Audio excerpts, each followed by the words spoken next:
Okay, guys, let's get started. So today we're going to carry on our discussion about validation. Um, I thought it's better not to rush the topic, so we're going to have another session on Monday on cross validation.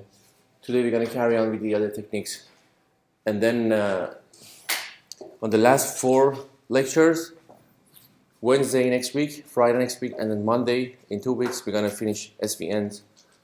And that would be all for this semester. Okay, so let's just have a recap of the validation and the validation set that we talked about last session. We mentioned that we have a training error, so we can compute by a pointwise error computation and a summation over all those number of n's as our samples, right? And we have an error. We can compute with it as test error, which is going to be the expected value of x's in those cases that you had a misclassification in the case of classification or regression by the amount that you were off from the real value y, right? So we had a problem here. We wanted to find a way to estimate the test error of our final hypothesis, the candidate G, from the training data while training, right? And the idea was to use a validation set. So while we train, we partition some of our training examples into a validation set, which is a much smaller set. Suppose you have n, so we thought we're going to allocate k of those n's as validation set, right? And since the distribution of your samples in your D, the training data, so the overall, are coming from an independent distribution, right? So we thought, okay, allocating k of those would make sense that they are also independent as well. So that the error we get by evaluating and validation set could potentially estimate your, real test error, right? So that was what we talked about last session.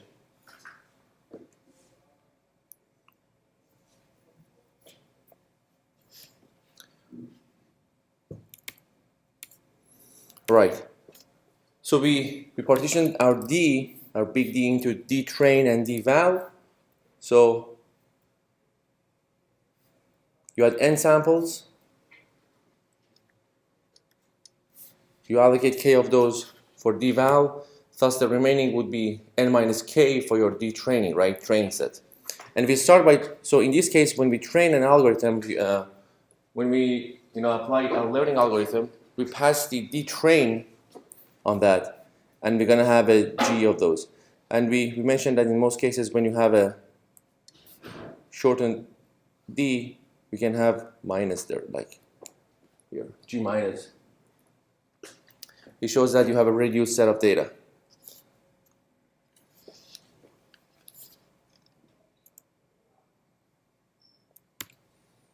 All right. And just like what I mentioned in a previous slide, since your distribution was coming from an independent distribution, right? Your D. So k of those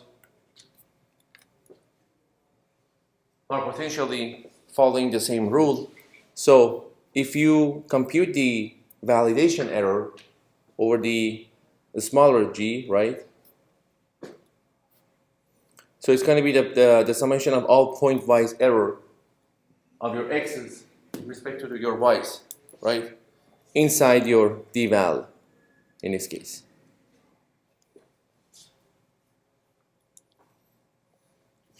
So finally, we can say, since this is unbiased estimate,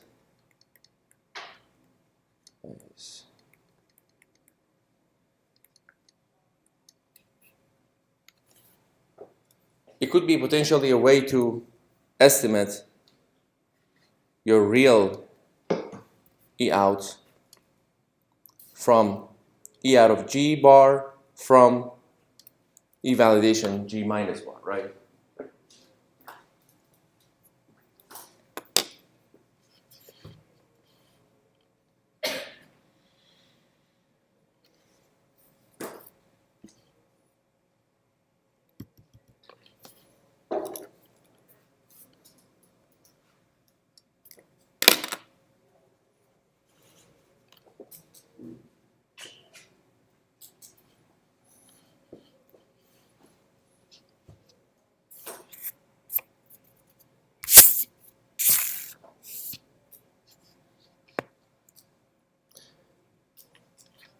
Okay.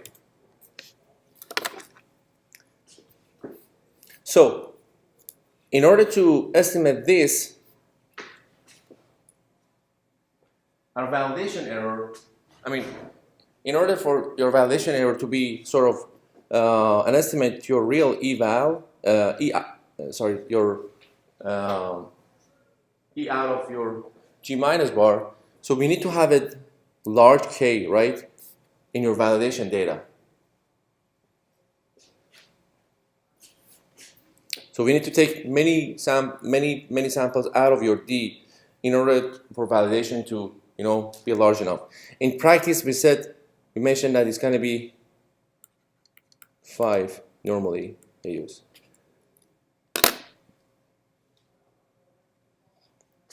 However, if you take too many points on the other side, you're going to ruin your training data as well. So sometimes you have a dilemma here. So by the end of this lecture, we're going to mention how we're going to alleviate this problem.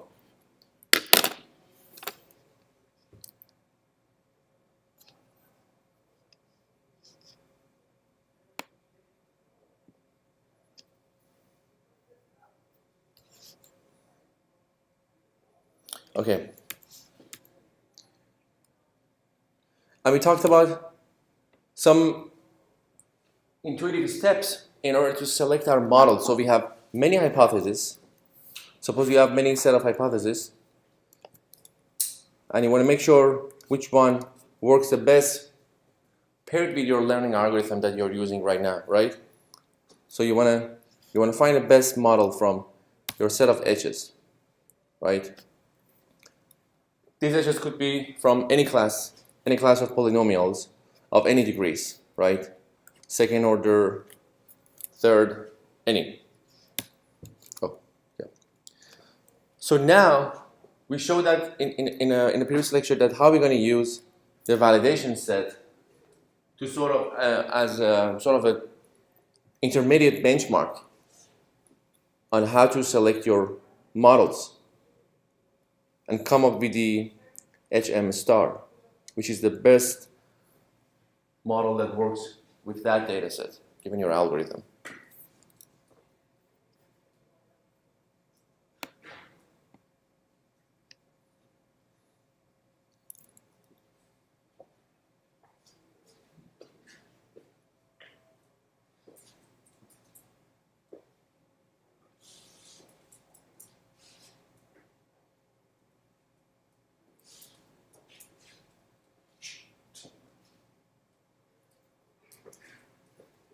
Okay, so let's recap those steps that we talked about last session.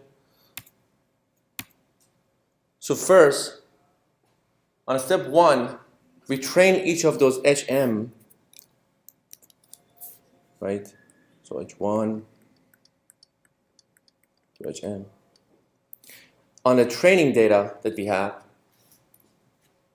and each of them will output a model, right? A train model. So we call them G minus M in that class.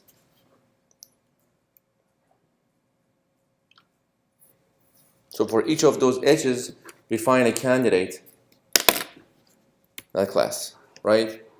So after we train for each of those, now instead of testing on the test data, which are the capital X, so instead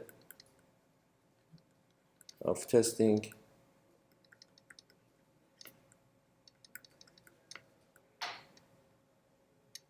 with this, we do the following. we test on validation set, on dval, which was part of your training data at some point, but we didn't use it to train, so there is still a test set for those training data. And for each of those GMs, G minus M's, we're going to have a validation error for those, right?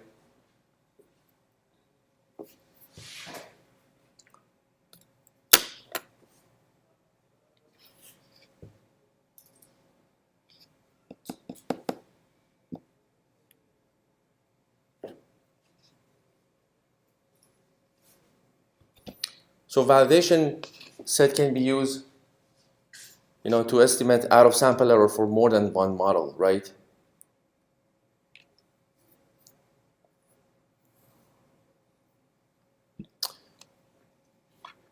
So we hope that this gives us an estimate of the real, out of sample error.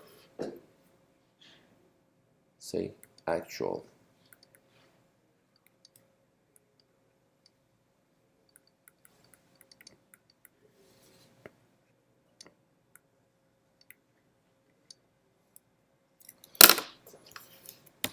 Okay, and on step 3,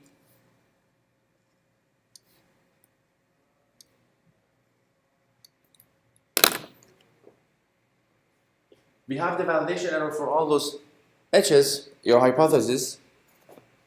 So we select the one with the lowest validation error, right? So the one with the lowest validation error, we call it H of M star. That has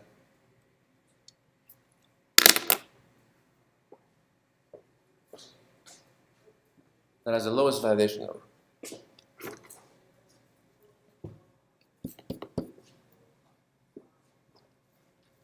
So in this way, while we train, we can validate on the validation set.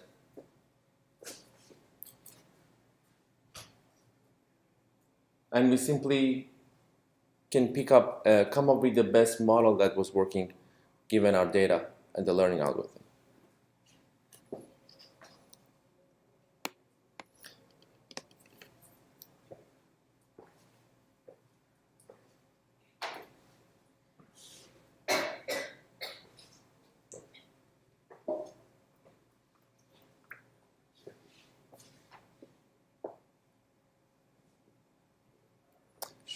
All right, so one might say,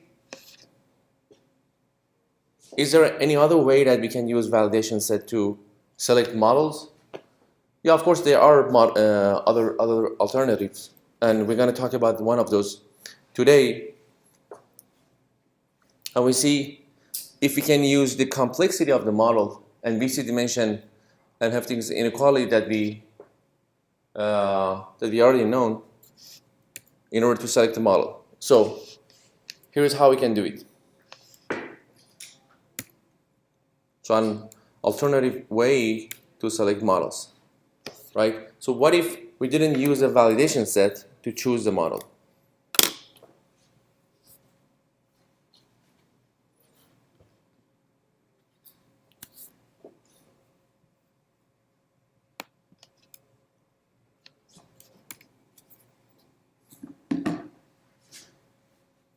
So one intuitive way as an alternative would be just to use the in-sample error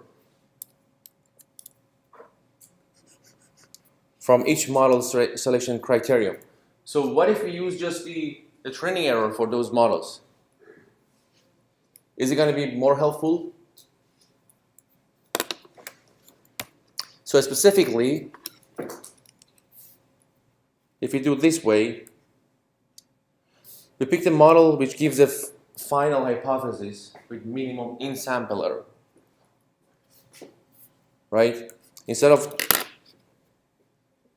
taking some portion of the data for your validation set and train on your D-train and test on D-val, what if we just use the in-sample error for the training data for our models, and then we pick the one with the minimum in-sample error? And suppose you have many edges using the union bound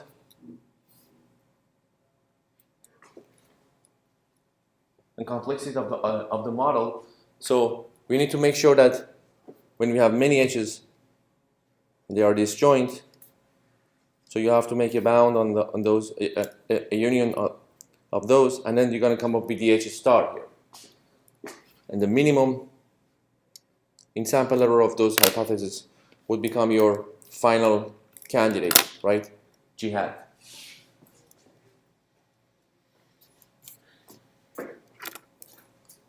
So this is your minimum of in sample error from the grand model, let's say, of H.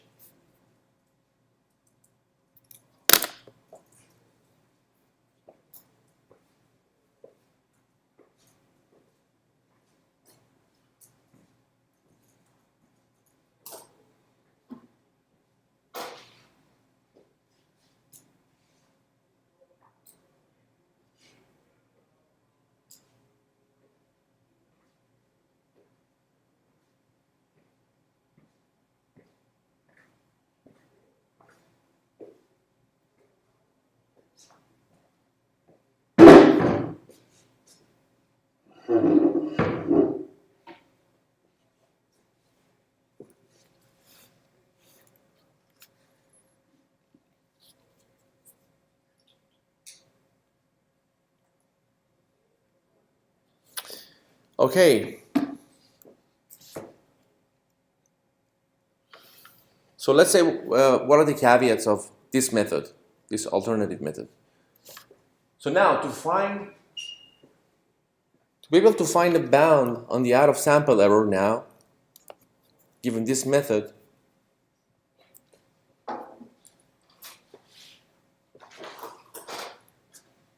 so of course we need to use one of those methods to estimate the complexity of the model, right? So in this case, we use VC penalty from VC dimension, right? So we knew that E out of G hat, your final candidate, is always smaller than E in of your G hat, plus an order of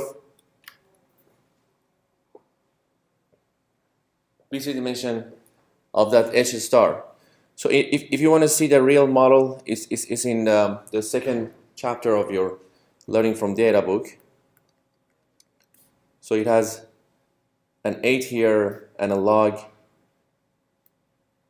and also another coefficient in the division and denominator. So in general, we say it is related to with an order of the VC dimension, right? And it's going to increase by n and your H star, the VC of your H star. So in general, we say it is related with an order, right? So this is the VC penalty. And how you're going to relate your final test error with your training error plus an order of VC penalty. Chapter 2, let's say here.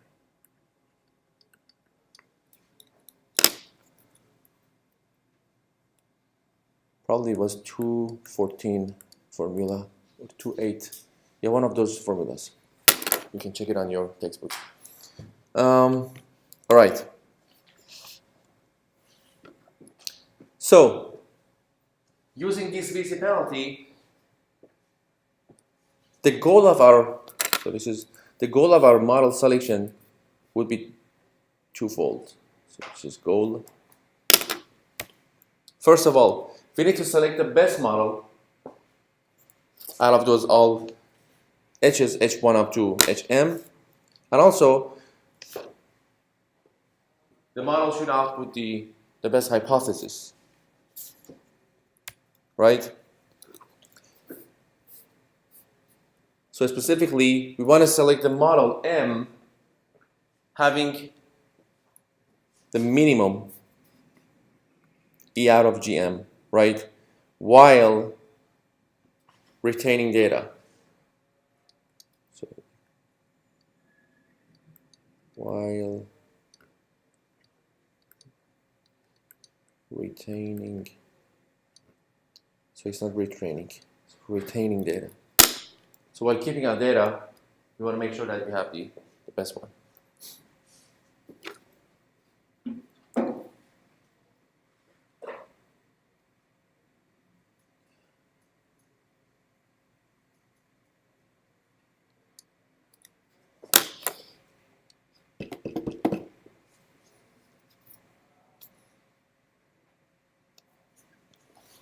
Okay, so that's another way. Let's we can draw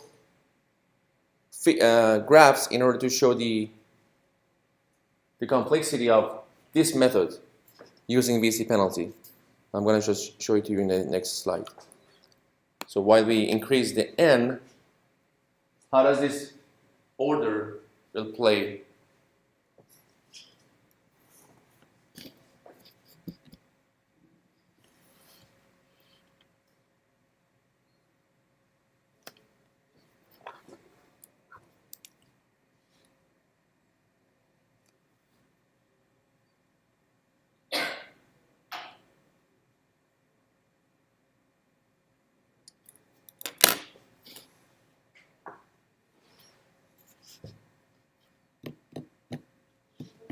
Okay. And if you recall, this value is normally very large, right? So it's when you draw the graph, yeah. So this is your E out of G from your in sample, the alternative method that you used, right, to come up with that. This is going to be, so your optimal should be around here.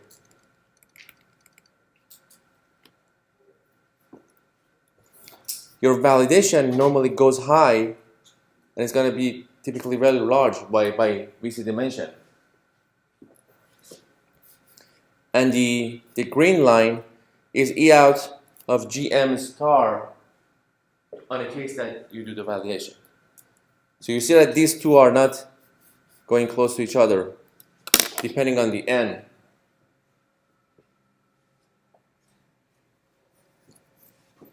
So this could be your optimal.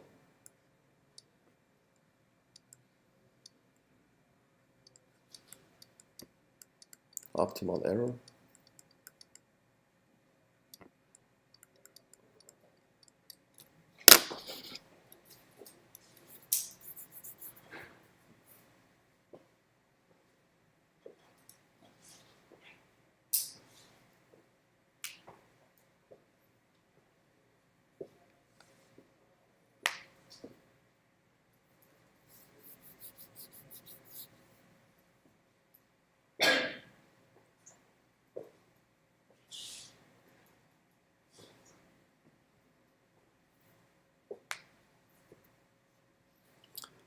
So now as you see, picking the right number of validation size now is going to play a huge role here. Because VC dimension of H star is going to be very large, and it's going to go quadratically. So and the distance between these two will become larger and larger.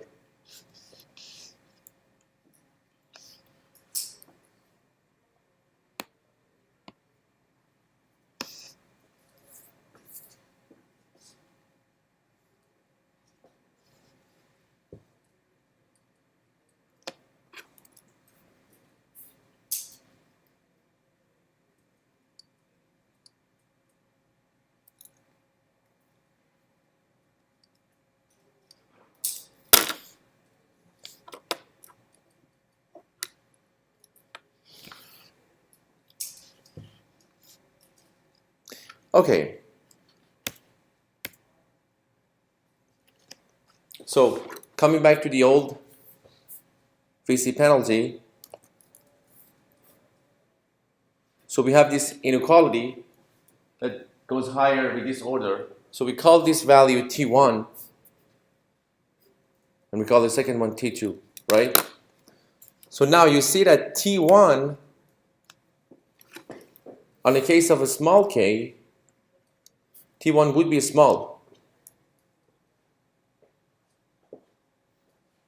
However, since k is in the denominator of the second T2, so if you make this small, the overall becomes larger, and T2 becomes larger, right? So here's one point. On the other case, if you take the large k, so you take many samples from your grand D and then put it into your D val, T1 becomes large. The validation error becomes larger. However, the other way happens here. So we're going to have a large k, thus the overall T2 becomes smaller. So now we're going to face a dilemma here, right? What's the best value for k? What's the best number of k we need to have in our validation set?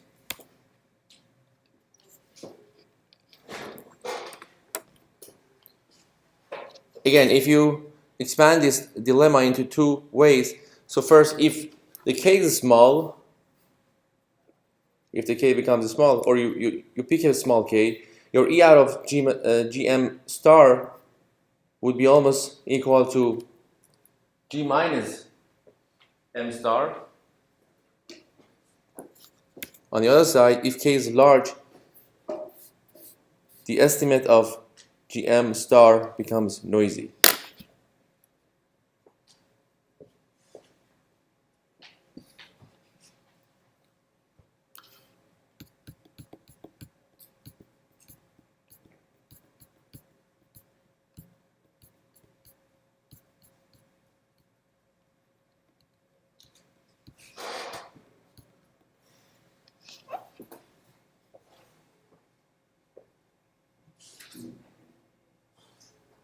So now, how are we going to solve this issue now?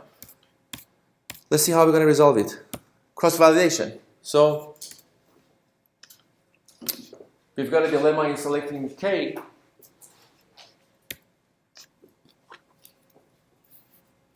Because here, in order to estimate the validation error of G minus,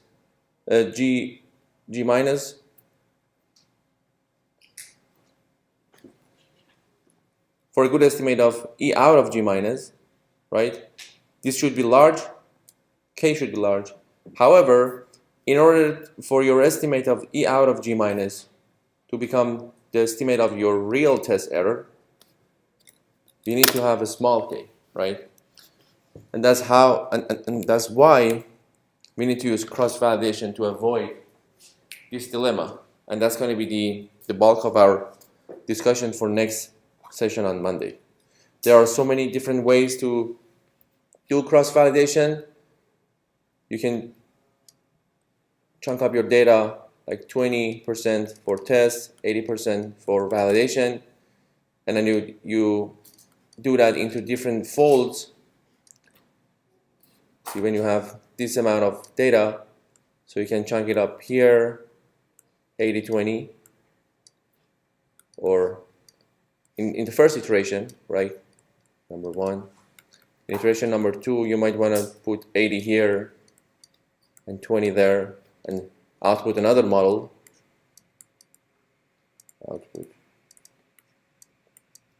Right? Or you might want to have the middle chunk like here as your 80, and you put 210 here and output another one in the third. Right? So these are different methods on cross-validation and folding. So we're going to discuss all of them in the next lecture. Any questions so far? Okay, so I'm going to stop here. So we'll start fresh on Monday for cross-validation. All right, have a good weekend, guys.